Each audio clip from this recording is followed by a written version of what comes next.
Madam, ಈಗ ನಿಮ್ಮ ಮಗನ ನಾಮಪತ್ರ ಸಲ್ಲಿಕೆ ಮಾಡಿ ಬಂದ್ರಿ, ಏನೇನು ನಿರೀಕ್ಷೆಗಳಿದಾವೆ? ನಿರೀಕ್ಷೆ ಏನಿದೆ ಅಂದ್ರೆ, ಇದು ಹೊಸದಾಗಿ ಸಮರ್ಥ ಓಡಾಡ್ತಾ ಇಲ್ಲ. ಅಸೆಂಬ್ಲಿ 23 ನಲ್ಲಿ 24 ಪಾರ್ಲಿಮೆಂಟ್ ಎಲೆಕ್ಷನ್ ಓಡಾಡಿದ್ದಾರೆ.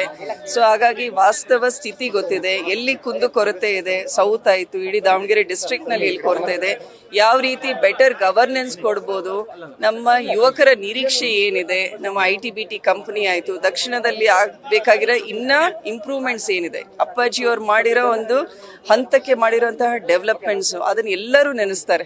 ನಾವು ದಕ್ಷಿಣದಲ್ಲಿ ಓಡಾಡಿದ್ರೆ ಎಲ್ಲೂ ಕೂಡ ರಸ್ತೆ ಕಾಮಗಾರಿಗೆ ದುಡ್ಡು ಹಾಕಬೇಕಾಗಿಲ್ಲ, ಶಾಲೆಗಳ ಅಭಿವೃದ್ಧಿ ಆಗಿದೆ. ಸೊ ಈಗ ಮುಂದಿನ ಹಂತದಲ್ಲಿ ಏನು ಅಭಿವೃದ್ಧಿ ಮಾಡಬೇಕಾಗಿದೆ ಅದ್ರ ಬಗ್ಗೆ ಆಲೋಚನೆ ಮಾಡೋಣ. ಈಗ ಅವ್ರ ತಾತನವರು ಪ್ರತಿನಿಧಿಸುವಂತ ವಿಧಾನಸಭಾ ಕ್ಷೇತ್ರ ಮೇಡಮ್, ಅದನ್ನೆಲ್ಲ ನಿಭಾಯಿಸ್ಕೊಂಡು ಹೋಗ್ತಾರ ಸಮರ್ಥ ಅಂತ? ಹೆಸರಿನಲ್ಲೇ ಇದೆ ಅಲ್ಲಪ್ಪ, ಸಮರ್ಥ ಅಂತ ಇದೆ. ಸೊ ತಿಳ್ಕೊ ಅಂತ ಕುತೂಹಲ ಇರಬೇಕು, ಜನರ ಜನಬಳಿಕೆ ಇರಬೇಕು, ಹೌದಾ? ಸೊ ಆ ಎಲ್ಲ ಗುಣಗಳಿದಾವೆ. ಜೊತೆಗೆ ನಮ್ಮ ಪಕ್ಷದ ಎಲ್ಲ ಹಿರಿಯರಾಯ್ತು, ಎಲ್ಲ ವಿಂಗ್ಸ್, ಯೂತ್ ಕಾಂಗ್ರೆಸ್ ಇರ್ಬೋದು, ಮಹಿಳಾ ಕಾಂಗ್ರೆಸ್ ಇರ್ಬೋದು, ಬೇರೆ ಬೇರೆ ಕಮ್ಯುನಿಟಿನ ಲೀಡರ್ಸ್ಗಳಿಗೂ ಕೂಡ ಸಮರ್ಥ್ ಯಾವ ರೀತಿಯಂತ ವ್ಯಕ್ತಿ, ಎಷ್ಟು ಆಸಕ್ತಿ ಇದೆ ಒಂದು ಅಭಿವೃದ್ಧಿ ಕೆಲಸ ಮಾಡಬೇಕು ಅನ್ನೋ ಒಂದು ಸಂಪೂರ್ಣ ಮಾಹಿತಿ ಸಮರ್ಥಿಗಿದೆ. ಸೊ ಹಾಗಾಗಿ ಅವ್ರು ಗೈಡ್ ಮಾಡ್ತಾರೆ. ಸೊ ಅವರೆಲ್ಲ ಆಶೀರ್ವಾದ, ಗೈಡೆನ್ಸ್ ಇದೆ, ಇವ್ರಿಗೆ ಉತ್ಸಾಹ ಇದೆ. ಸೊ ನನಗೆ ಇದು ಒಂದು ಗೋಲ್ಡನ್ ಕಾಂಬಿನೇಷನ್ ಅಂತ ಅನ್ಸುತ್ತೆ. ಮೇಡಮ್, ಇನ್ನೊಂದು 2 ನಾಮಪತ್ರ ಸಲ್ಲಿಕೆ ಮಾಡಿರೋದು, ಒಂದು ಕಾಂಗ್ರೆಸ್ ಇಂದ, ಒಂದು ಪಕ್ಷೇತರವಾಗಿ.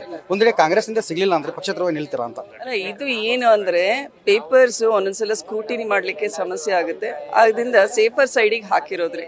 ನಮಗೆ ಸಂಪೂರ್ಣ ವಿಶ್ವಾಸ ಇದೆ, KPCC AICC ಇಂದ ನಮಗೆ ಬಿ ಫಾರ್ಮ್ ಸಿಗುತ್ತೆ ಅಂತ. ಮೇಡಮ್, ಜೊತೆಗೇನಂದ್ರೆ ಕಾಂಗ್ರೆಸ್ ಪಕ್ಷದವರೇ ನಿಮ್ಮ ಎಷ್ಟೋ ಜನ ಬಂದು ಈಗ ಮತ್ತೆ ನಾಮಪತ್ರ ಸಲ್ಲಿಕೆ ಮಾಡಿರುವಂಥದ್ದು, ಎಲ್ಲೋ ಒಂದ್ ಕಡೆ ಬಿರುಕಾಗತ್ತಾ ಅಂತ? ಇದು ಬಿರುಕಾಗೋದಿಲ್ಲ. ಯಾಕೆ ಅಂತ ಹೇಳ್ತೀನಿ ಕೇಳಿ.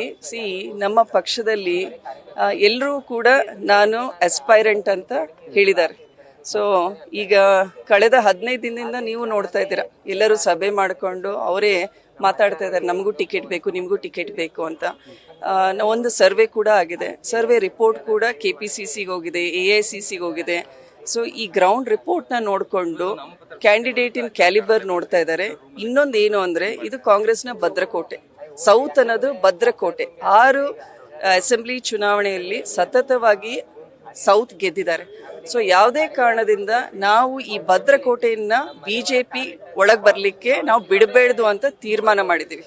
ಸೊ ಆ ತೀರ್ಮಾನಕ್ಕೆ ಬದ್ಧವಾಗಿ ಯಾವ ಕ್ಯಾಂಡಿಡೇಟ್ ನಿಂತ್ರೆ ನಮಗೆ ಎಲ್ಲಾ ರೀತಿಯಲ್ಲಿ ಅನುಕೂಲ ಆಗುತ್ತೆ ಅನ್ನೋದು ತೀರ್ಮಾನದ ಮೇಲೆ ಇವತ್ತು ಟಿಕೆಟ್ ಕೊಡ್ತಾ ಇದ್ದಾರೆ. ಮೇಡಮ್, ಒಂದು ವೇಳೆ ಕಾಂಗ್ರೆಸ್ ನಿಂದ ನಿಮ್ಮ ಮಗನಿಗೆ ಟಿಕೆಟ್ ಸಿಗ್ಲಿಲ್ಲ ಅಂದ್ರೆ ಯಾರಿಗೆ ಟಿಕೆಟ್ ಕೊಟ್ಟು ನೀವು ಬೆಂಬಲ ಕೊಡ್ತೀರಾ ಅಂತ? ಕೊಡ್ಲೇಬೇಕಾಗತ್ತೆ, ಕೊಡ್ಬೇಕಾಗುತ್ತೆ. ಸಂಸದರಾದಂತ ಪ್ರಭಾ ಅವ್ರ ಮಾತು, ನನ್ನ ಮಗ ಸಮರ್ಥರಿಗೆ ಟಿಕೆಟ್ ಸಿಗುತ್ತೆ, ಗೆಲುವು ಕೂಡ ಖಚಿತ ಅಂತ ಹೇಳಿರುವಂತದ್ದು. ಕ್ಯಾಮರಾ ಪರ್ಸನ್ ಪ್ರಕಾಶ್ ಜೊತೆ Shivamadivala, news first, Haveri. News first ನಿರ್ಭೀತಿಯಿಂದ ನಿಮ್ಮ ಪರವಾಗಿ.